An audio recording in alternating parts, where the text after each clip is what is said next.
Eskom has moved from stage 2 load shedding to stage 4, going to stay in place until 10 o'clock. This means more areas around the country are going to be in the dark for longer. Robots around the country aren't going to work during the drive time rush hour. You might find as well when you get home tonight that you're going to have very little power or none at all. Sikonathi Mantshantsha is the spokesperson for Eskom. Sikonathi, good afternoon to you. Thank you for agreeing to speak to us at short notice. We understand the problems that you've had in terms of generating electricity. Why this move from stage 2 to stage 4? Thank you, Stephen. Good afternoon. We have had two additional units breaking down. That is the reason. Plus, the main reason, Stephen, is that the demand has significantly increased by another 1,000 megawatts from yesterday's demand.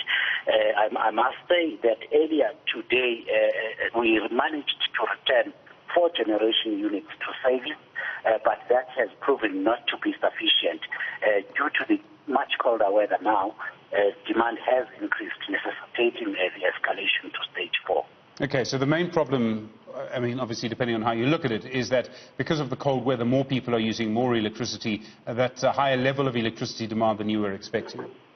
That's correct. We managed earlier to recover 4 generation units, which should have helped us to lower the stage of load shedding.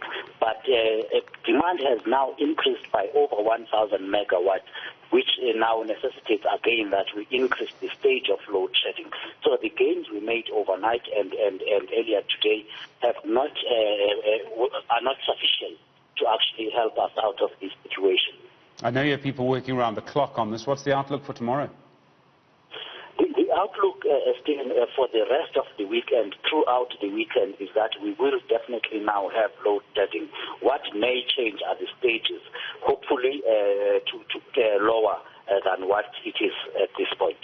At the moment, how many units are actually out of service then in total? And I realize this is a moving target.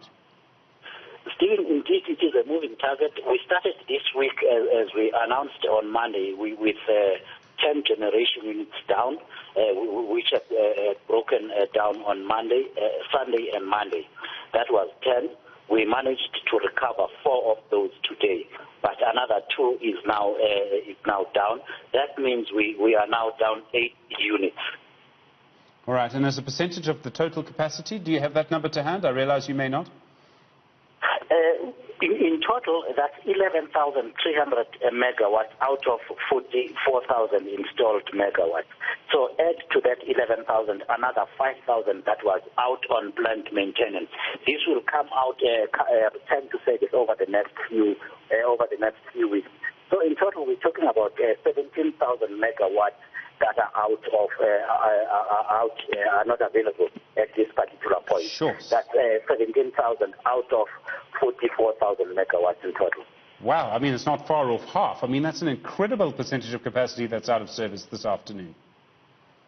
Stephen, this is actually better than it has been. It was at some point during March and during January.